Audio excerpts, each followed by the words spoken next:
Well, I guess this is welcome back, but I haven't done one of these in quite a while. So, welcome back. It's been a few months, and this is one of those videos where I kind of just talk and I'll have some gameplay or something in the background. And this is also part of the weekly series, so I hope you guys are enjoying that, but let's get right into this.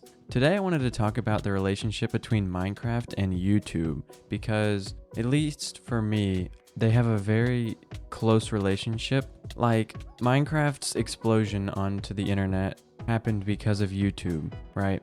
And YouTube had an explosion in the gaming category because of Minecraft. And all of this happened a long time ago, so the current state of YouTube and the current state of Minecraft aren't entirely related. There's a bit of a overlap still, but it's not like it was back then. And I'm not here to talk about back then. I could make a different video on that, but I'm here to talk about now. And there's a few different topics I want to hit. The most recent one would have to be the most recent way that Minecraft polls their updates, or at least polls the mobs.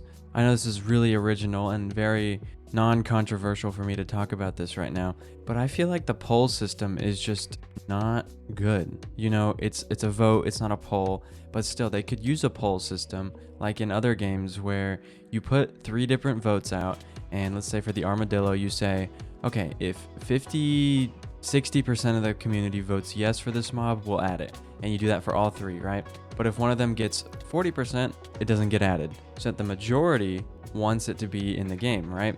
I think that makes sense. And another recent bit of news from Minecraft is, at least relevant to me, that I found the most interesting would be that auto crafter that they're adding in the next update.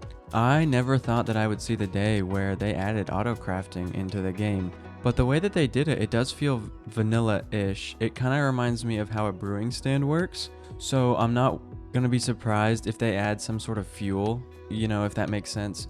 This might just be really far-fetched, and I might not be up to date on the current news what they've said, but I remember the days when the brewing stand didn't require any blaze powder, and you could just put the potions in.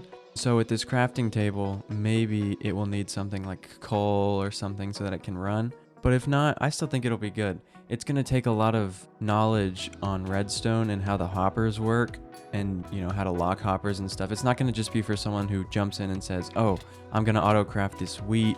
Well, wheat's pretty easy. They could auto-craft bread with wheat. It'll probably be like more complicated recipes like TNT, which has the corners and stuff. I haven't really played around with them myself, so I could be saying completely crazy things here. But how does this relate to YouTube?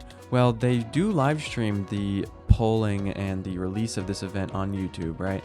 They don't do it on some other site. And in recent years, they've moved to the Bedrock world where you can vote, I'm pretty sure. I don't play Bedrock that often. But with that move over to the other version of the game, like away from Java, I get it. The majority of the people that play on Bedrock, and, all ages, all platforms, it's just more accessible, right? I might be wrong, but I was not aware of a new biome that was going to be added. I think that is a good thing. I should probably check my sources before I say anything, but let's say they're not adding a new biome. I think that would be a good thing because the mangrove swamp and the cherry blossom forest or whatever, and the deep dark, because those are technically new biomes. Those 3 have felt a little out of place. The deep dark has been the one that's felt the most Minecraft, but the cherry blossom and the mangrove swamp, every time I go into them, I think, is this a part of the game or is this just like some mod pack that I added? That might be me just being old. Man, I can't really talk today.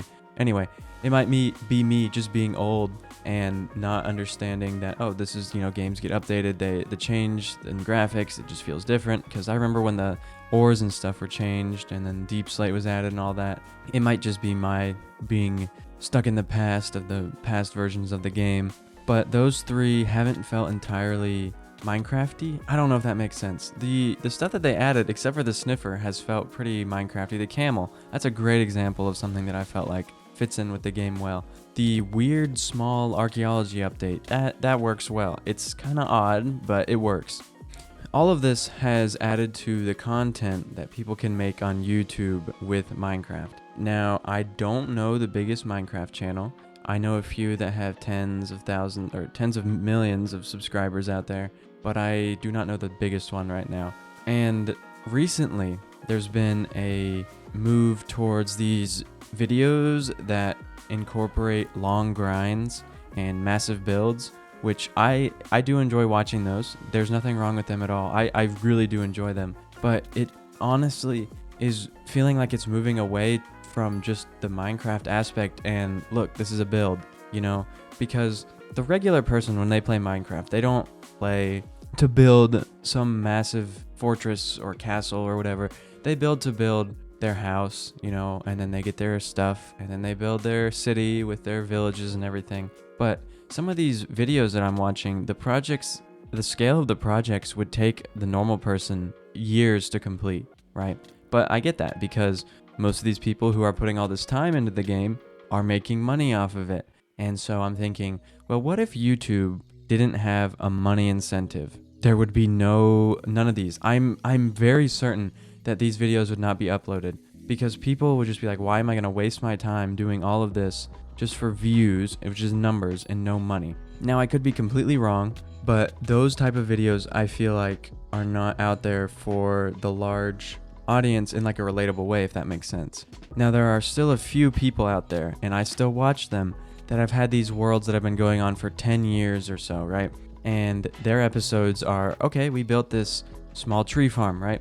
And that we go through the material gathering, we do small adventures in the world, more relatable stuff. And I find that the most captivating to watch, right?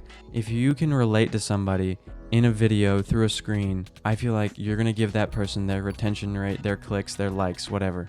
Now, another small thing about the YouTube game, as I've heard people call it, is the thumbnails, the titles, the clickbaiting. You have to compete. It's a competition these days to get views. It's not if you post something unique and special that the YouTube algorithm will promote that. If, let's say, the person who watches the long form Minecraft, I built a massive, world, country, whatever, if they see the video that this other person is putting out in terms of like the same style, not really the same style, but it's still Minecraft, right? It's not going to be favored because the way that it works is how long can they keep people on YouTube and how do they get people to come back, right? So if they're on YouTube for 40 minutes and they watch this longer video, then they're going to go, all right, that's enough YouTube time for today. They put it away, they move on with their life, right? But the guy who makes the 10-minute video every week or so is going to get less attraction because he's not creating the longer watch time on YouTube. But then there's also a reverse side to this, as they are uploading more. So if you have a more active YouTube user, they're going to attract more people, right? But the game of Minecraft is aimed at all ages, and a majority of the ages that watch YouTube content are under the age of working a regular job, if that makes sense. So regular job workers probably aren't going to spend an hour to 2 hours on YouTube during the middle of the day at random times, right? Unless they have some odd job that, you could. I'm just making an example here, right? And so you're playing the game of, do I make my videos longer to keep people on the site for like longer? Or do I make my videos shorter and more of them to get more individual views, right? And so this is kind of the game that I've been playing recently. I don't know whether to do more videos of longer format and like space them out, or like more videos of shorter content and keep them clumped together. So if you made it this far, then this is kind of the explanation of why I'm doing the 7 days thing. I'm going to average the amount of views that each of the videos gets in the first 24 hours, and compared to some of my other ones that I've been spacing out over the first half of the month of October. I know there are seasonal changes and everything here, but we'll see which one does better, and I might just switch to that. But then again, this is never about the numbers for me. I really just do enjoy making the videos for you guys. So this whole week, it's been a lot of fun so far. I think I'm halfway through at this point. But I think that's all I have to say about Minecraft and YouTube. It's been kind of a long rant, a little bit longer than the ones I usually do. And let's say if you made it this far, comment, mountains or something. The background on my computer that I'm looking at right now is mountains. So why don't you just say that? Well, yeah, I hope you guys enjoyed this one. A little bit different than you're probably used to, because last time I made one of these I had 29 subscribers. Anyway, I will catch you guys in the next one, and don't forget to like and subscribe, and bye-bye.